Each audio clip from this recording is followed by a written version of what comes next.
있어주신 좋은 날입니다. 우리 다 같이 찬송가 279장 같이 하시겠습니다. 찬송가 279장입니다. 인내하신 구세주여 내가 비오니. 찬송가 279장입니다. 자, 우리 같이 주님께 찬송하겠습니다. 인내하신 구세주여 내가 비오니 죄인 오라 하실 때에 날 부르소서. 주여 주여 내가 비오니 죄인 오라 하실 때에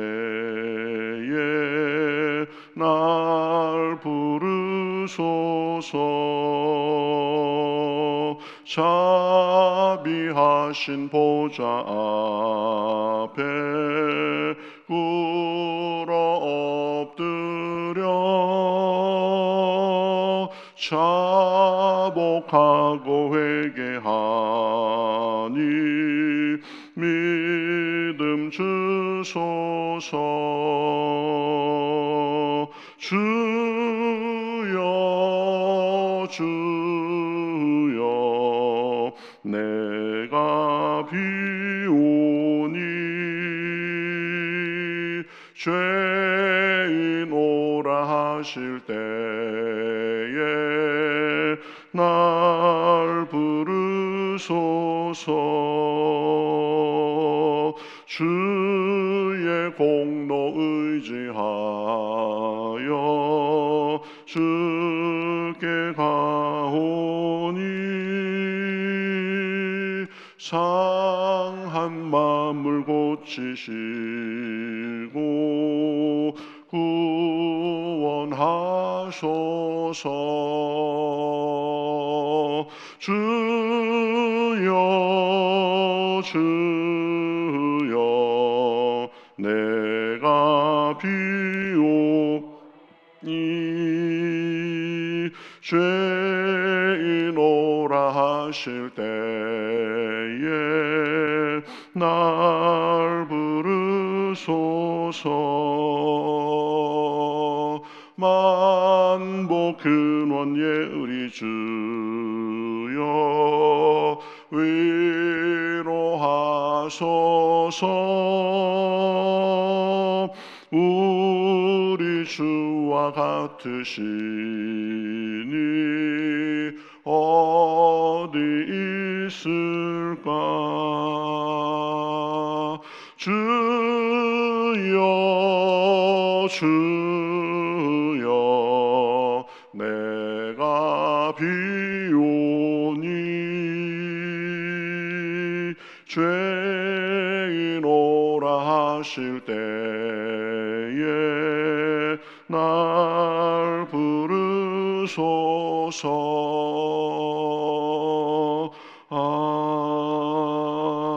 아멘.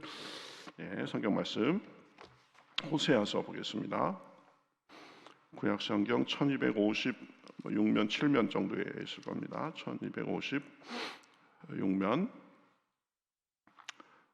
호세아서 1장 1절부터 11절까지 보겠습니다. 자, 오늘부터는 계속 호세아를 끝까지 볼 테니까요. 거기 표시해 놓으시면 좋겠습니다. 호세아서 1장 1절부터 11절, 구약 성경 1256면 정도에 있을 겁니다. 자, 한 절씩 교독하시겠습니다. 우시야와 요담과 아하스와 히스기야가 이어 유다 왕이 된 시대, 곧 요아스의 아들 여로보암이 이스라엘 왕이 된 시대에 부엘리의 아들 호세아에게 임한 여호와의 말씀이니라. 여호와께서 처음 호세아에게 말씀하실 때 여호와께서 호세아에게 이르시되 너는 가서 음란한 여자를 맞이하여 음란한 자식들을 낳으라. 이 나라가 여호와를 떠나 크게 음란함이니라 하시니 이에 그가 가서 디블라임의 딸 고멜을 맞이하였더니 고멜이 임신하여 아들을 낳음에 여호와께서 호세아에게 이르시되 그의 이름을 이스르엘이라 하라. 조금 후에 내가 이스라엘의 피를 예후의 집에 갚으며 이스라엘 족속의 나라를 패할 것임이니라. 그날에 내가 이스라엘 골짜기에서 이스라엘의 활을 꺾으리라 하시니라. 고멜이 또 임신하여 딸을 낳음에 여호와께서 호세아에게 이르시되 그의 이름을 로루하마라 하라. 내가 다시는 이스라엘 족속을 긍휼히 여겨서 용서하지 않을 것임이니라. 그러나 내가 유다 족속을 긍휼히 여겨 그들의 하나님 여호와로 구원하겠고 활이나 칼이나 전쟁이나 말과 마병으로 구원하지 아니하리라 하시니라. 고멜이 로루하마를 젖된 후에 또 임신하여 아들을 낳음에 여호와께서 이르시되 그의 이름을 로암미라 하라. 너희는 내 백성이 아니요 나는 너희 하나님이 되지 아니할 것임이니라. 그러나 이스라엘 자손의 수가 바닷가의 모래같이 되어서 헤아릴 수도 없고 셀 수도 없을 것이며 전에 그들에게 이르기를 너희는 내 백성이 아니라 한 그곳에서 그들에게 이르기를 너희는 살아계신 하나님의 아들들이라 할 것이라. 이에 유다 자손과 이스라엘 자손이 함께 모여 한 우두머리를 세우고 그 땅에서부터 올라오리니 이스라엘의 땅이 클 것임이니라. 아멘. 오늘부터 우리 호세아서를 쭉 보도록 하겠습니다. 어느덧 오늘 5월 첫날입니다. 참 날이 빠르다 이런 생각을 하게 됩니다. 빨리 가는 세월 속에서 그 세월을 낭비하지 말고 우리 주님과 동행하면서 하루하루가 복된 그런 날들 되시기 바라겠습니다. 호세아는 이사야가 남쪽 유다에서 활동하던 시기와 비슷한 시기인 주로 기원정 750-60년 전부터 725년 전후까지 4반세기 이상 동안 북이스라엘에서 활동했던 그 선지자입니다. 그 시기는 북쪽 이스라엘이 멸망하던 그런 나라가 점점 쇠하던 그런 시기였습니다. 732년에 이제 아수르에 의해서 다메섹, 큰 도시인 다메섹이 먼저 함락되고 그로부터 10년 후인 BC 722년에는 이 수도인 사마리아가 함락돼서 결국은 북쪽 이스라엘이 망하게 됩니다. 그러한 시기에 활동했던 선지자 호세아입니다. 이 호세아서의 주요 내용은 이스라엘이 하나님을 배반하고 타락한 것으로 인해서 하나님이 이스라엘을 징계할 것이다 라고 먼저 말씀합니다. 그러나 그것은 그 징계로만 끝나지 않고 다시금 하나님께서 이스라엘을 사랑으로 회복시키시고 인도해 주시고 번성하게 하실 것이다, 그런 내용입니다. 늘 이 선지서는 이 타락한 이스라엘 백성들에게 하나님 앞에 돌아오도록 촉구하고 또 그래서 돌아오면 괜찮지만 계속 그 촉구에도 불구하고 계속 악으로 치우치면 하나님께서 심판할 것을 선포하고, 그다음에 심판하면은 그 심판 자체가 목적이 아니기 때문에 심판을 통해서 죄를 정화시키고 다시 회복시킬 것이다라는 그런 구조로 돼 있는데, 호세아도 지금 하나님의 심판과 회복에 대해서 말을 하는 것입니다. 그래서 2절부터 보면 이제 하나님께서 호세아에게 명령하신 그런 일이 나오죠. 2절에 보면 음란한 여자를 맞이해서 음란한 자식을 낳으라고 하십니다. 그러면서 이유를 이스라엘이 여호와를 떠나 크게 음란하기 때문이라고 하십니다. 그래서 호세아는 이제 하나님의 명령대로 가서 고멜이라는 여인과 결혼하게 됩니다. 음란한 여인 고멜과 결혼해서 이제 아이들을 낳게 되는데, 이 호세아가 고멜과 결혼한 것에 대해서 조금 몇 가지 해석이 있습니다. 비유적으로 해석하는 경우가 있습니다. 이스라엘의 타락을 나타내기 위해서 고멜이라는 여인을 비유적으로 설정해서 그렇게 한 것이다라는 그런 해석이 있고, 두 번째로는 실제로 이 성전, 이 이방 성전의 신전에서 창녀였던 고멜과 실제로 결혼한 것이다라고 그렇게 보기도 하고, 세 번째는 처음에는 고멜이 음란한 여인인지 몰랐는데 점점 그 고멜의 그 음란성이 드러나기 시작했다, 이러한 해석이 있습니다. 오늘 본문 내용에 보면 두 번째 견해가 제일 본문 내용에 맞아 보입니다. 세 번째로 보는 그 학자들도 많이 있고요. 칼빈 같은 경우에는 비유적인 표현이다, 이렇게 보기도 했습니다. 어쨌든 이 고멜은 이 남편을 배반하고 음란한 생활을 함으로써 하나님을 배반하고 영적으로 음란하게 우상을 섬긴 그런 이스라엘을 상징합니다. 그래서 이스라엘의 그러한 음란성, 하나님을 배반한 것, 그것을 이제 나타내기 위해서 호세아는 고멜과 결혼하라는 명령을 받고, 그래서 고멜과 결혼해서 아이 셋을 낳습니다. 첫 번째는 아들인데 그 이름을 이스르엘이라고 했습니다. 하나님이 씨를 뿌리셨다라는 그런 뜻입니다. 이 하나님이 씨를 뿌리셨다라는 것은 이중적인 의미로 사용됐습니다. 하나님은 이스라엘에게 의의 씨를 뿌리셨는데 이제 그 의의 씨를 제대로 거두지 못하니까 심판의 씨를 뿌리시겠다라는 그런 의미가 이중적으로 담기셨습니다. 의의 씨를 뿌리셨는데 이스라엘의 타락으로 인해서 심판의 씨를 뿌리고 준비하심을 나타내는 것입니다. 그래서 4절 하반절에 보면 이렇게 얘기하죠. 내가 이스라엘의 피를 예후의 집에 갚으며 이스라엘 족속의 나라를 폐할 것임이라, 이렇게 말씀하고 있습니다.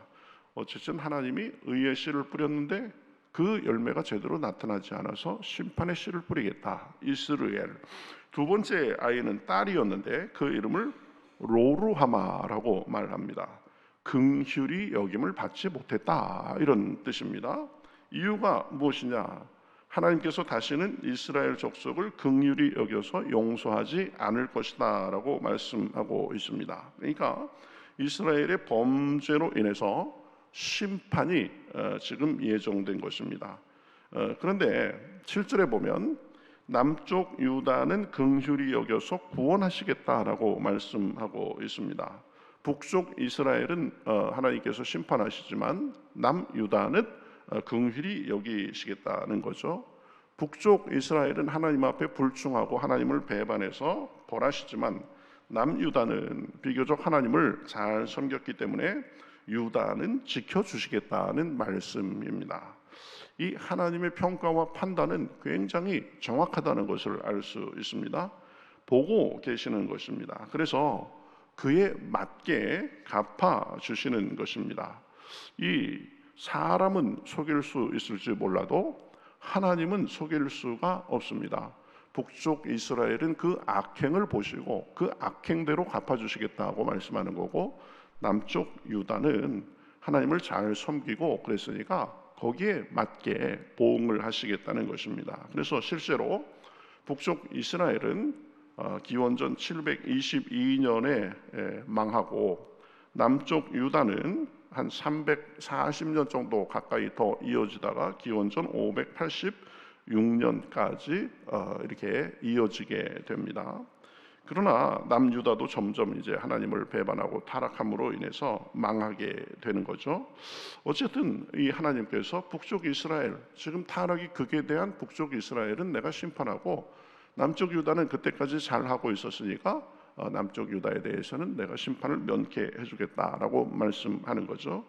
자, 그다음에 이제 로루하마가 젖을 뗀 후에 셋째를 아들로 낳습니다. 이름을 로암미라고 합니다. 뜻이 뭐예요? 내 백성이 아니다라는 그런 뜻입니다. 그러니까 지금 이 호세아가 결혼을 해서 아이 셋을 낳는 그 몇 년 사이에도 이스라엘이 점점 나빠지고 있는 것을 볼 수 있습니다. 첫 아들은 하나님이 씨를 뿌리셨다. 두 번째 딸은 긍휼히 여김을 받지 못했다. 세 번째 아들은 내 백성이 아니라. 이렇게 점점 하나님의 마음이 이스라엘에서 떠나는 그런 것도 나타내고 있는 거죠. 우리가 오늘 본문 말씀을 통해서 두 개 정도의 교훈을 우리가 정리해서 생각해 볼 수 있습니다. 첫 번째는 하나님께 대한 불충과 죄는 심판을 부르는 것입니다. 하나님께 불충하고도 하나님의 뜻을 어기고 죄를 짓고도 아무렇지도 않게 그저 생각하면 안 됩니다. 내 눈만 감고 있는다고 해서 되는 것이 아니죠. 내가 하나님 앞에 잘못한 것이 있으면 잘못을 인정하고 용서를 구해야 됩니다. 하나님께 예수님의 보혈의 공로로 씻음 받아야 됩니다. 죄는 감추는 것이 아닙니다. 자기의 허물은 그저 아닌 척하고 그렇게 넘어가면 안 됩니다. 하나님께도 그렇고 사람 사이에서도 마찬가지죠. 자기가 잘못해놓고 아닌 척하고 그냥 넘어가는 사람들 많습니다. 그런데 잘못은 잘못으로 정확하게 인정하고 해결을 하고 넘어가야 된다. 하나님 앞에서도 마찬가지이죠. 잠언 28장 13절 이렇게 말씀합니다. 자기의 죄를 숨기는 자는 형통하지 못하나 죄를 자복하고 버리는 자는 불쌍히 여김을 받으리라. 이 말씀 꼭 기억해야 됩니다. 죄는 하나님 앞에 숨긴다고 해서 숨겨지는 것이 아닙니다. 그러니 자복하고 버려야 됩니다. 완전한 사람 없습니다. 누구나 크고 작은 허물이 있습니다. 그것을 인정하고 긍휼을 구해야 되는 것입니다. 숨기고 합리화하고 이런저런 핑계대고 그러면 점점 더 일이 어렵게 되는 거죠.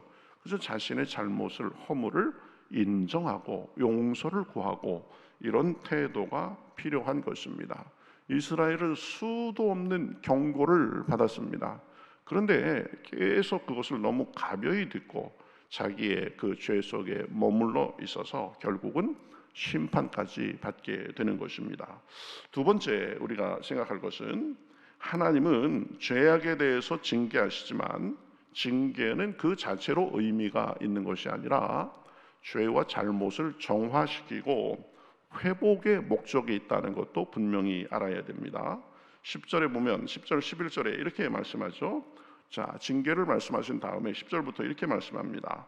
그러나 이스라엘 자손의 수가 바닷가의 모래같이 되어서 헤아릴 수도 없고 셀 수도 없을 것이며 전에 그들에게 이르기를 너희는 내 백성이 아니라 한 그곳에서 그들에게 이르기를 너희는 살아계신 하나님의 아들들이라 할 것이라. 너희는 내 백성이 아니다. 너희 죄로 인해서 그렇게 말씀하시지만 그 상태로 남겨두시는 것이 아니라 너희는 살아계신 하나님의 아들들이라 할 것이다. 다시 회복을 말씀하는 것입니다. 그래서 11절에 보면 이에 유다 자손과 이스라엘 자손이 함께 모여 한 우두머리를 세우고 그 땅으로서부터 올라오리니 이스라엘의 날이 클 것임이니라. 징계가 지난 다음에는 하나님께서 회복시켜 주시고 다시 백성으로 삼아 주시고 그 날들이 크게 해 주실 것이다 라고 말씀합니다. 죄로 인해서 내 백성이 아니라고 하시며 징계하셨지만 거기서 끝나는 것이 아니라 회복을 말씀하십니다. 그래서 너희를 살아계신 하나님의 아들이라 할 것이고 유다와 이스라엘 자손이 함께 한 우두머리를 세우고 그 날이 클 것이라 라고 말씀하시는 것입니다. 하나님의 징계는 하나님의 사랑의 또 다른 표현입니다. 사랑하는 자식이 계속 잘못된 길로 가면 내가 사랑하니까 제가 그냥 하는 대로 놔둬야지 이렇게 말하는 부모 없습니다. 징계를 해서라도 그렇게 그 잘못을 바로 잡는 것입니다. 자꾸 나쁜 길로 가는데 방치한다면 그 부모는 자식을 사랑하는 게 아니죠. 하나님이 또 마찬가지입니다. 징계를 해서라도 바로 잡고 바로 살도록 하시는 것입니다. 그리고 징계 후에는 반드시 회복까지 시켜주시는 분이십니다. 이전의 영광을 되찾게 해주시는 것입니다. 그러니 우리가 징계에 대해서 잘 알아야 됩니다.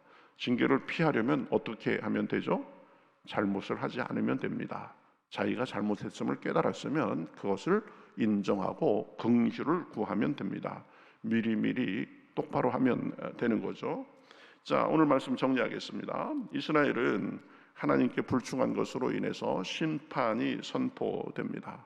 기억해야 됩니다. 죄에는 그 결과가 있습니다. 그러니 죄를 인정하고 자백하고 긍휼을 구하며 용서받아야 됩니다. 하나님은 우리가 죄를 인정하며 긍휼을 구하면 용서해 주십니다. 징계는 사랑의 표현이라고 했습니다. 징계 후에는 회복이 있습니다. 우리는 언제나 하나님의 사랑 안에 거함으로 인해서 죄를 피하고, 또 우리도 부지불식간에 죄를 짓는 면이 있으면 그것을 인정하고 고백함으로 용서받고, 혹시 징계를 지금 받는 때라도 주님의 사랑으로 알고 소망을 잃지 않고 주님을 향해서 나아가면 되는 것입니다. 오늘도 기도 속에 우리 주님의 그러한 은혜와 사랑을 깊이 깨닫고 은혜 풍성한 그런 시간 되시기를 우리 주님의 이름으로 축복합니다. 우리 같이 기도하겠습니다. 하나님 감사합니다. 벌써 2024년도 4개월을 살고 5월 첫날이 되었습니다. 하나님, 정말 살같이 빨리 지나가는 이 세월을 우리가 낭비하지 않고 주님 안에서 하루하루 주님과 동행하며 살 수 있도록 인도하여 주시옵소서. 하나님의 사랑을 배반하고 우상을 섬기고 영적으로 타락했던, 또 사회적으로 여러 가지로 좋지 않은 모습이 있었던 이스라엘에 대해서 하나님께서 마침내 심판을 선포하시는 것을 보았습니다. 하나님, 잘못을 잘못이라고 인정하지 않고 그저 내 눈만 가리고 합리화하며 그렇게 사는 것이 아니라, 우리가 잘못한 것에 대해서 하나님의 긍휼을 구하고 고백함으로 늘 하나님과의 관계에서 막힘이 없이 살 수 있도록 인도하여 주시옵소서. 하나님께서 징계하시는 것도 사랑의 모습임을 우리가 살펴보았습니다. 늘 하나님 앞에 정결하게 하시고, 우리가 부족한 면이 있어서 주여 혹시나 하나님의 징계를 받는 그 순간에도 하나님의 사랑으로 알고 주님의 품에 더 가까이 안기며 늘 주님과의 관계에서 우리가 은혜를 누리고 사랑을 누리며 살 수 있도록 인도하여 주시옵소서. 올 한 달 주님 앞에 정말 저희들이 정결한 삶, 하나님과 동행하는 기쁨의 삶이 되게 하시고, 오늘도 기도할 때에 성령의 은혜가 풍성할 수 있도록 인도하여 주시옵소서. 감사하며 예수님의 이름으로 기도하옵나이다. 아멘.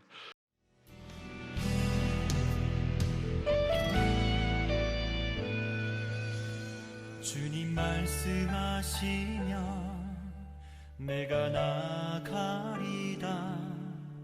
주님 뜻이 아니면 내가 멈춰서리다. 나의 가고 서는 것 주님 뜻에 있으니, 오 주님 나를 이끄소서. 주님 말씀하시면 내가 나가리다.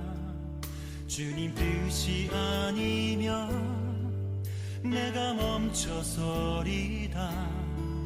나의 가고 서는 것 주님 뜻에 있으니, 오 주님 나를 이끄소서. 뜻하신 그곳에 나 있기 원합니다. 이끄시는 대로 순종하며 살리니, 연약한 내 영혼 통하여 일하소서. 주님 나라와 그 뜻을 위하여. 뜻하신 그곳에 나 있기 원합니다. 이끄시는 대로 순종하며 살리니, 연약한 내 영혼 통하여 일하소서. 주님 나라와 그 뜻을 위하여. 오 주님 나를 이끄소서.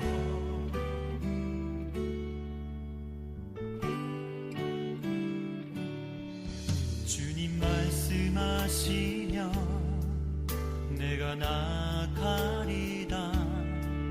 주님 뜻이 아니면 내가 멈춰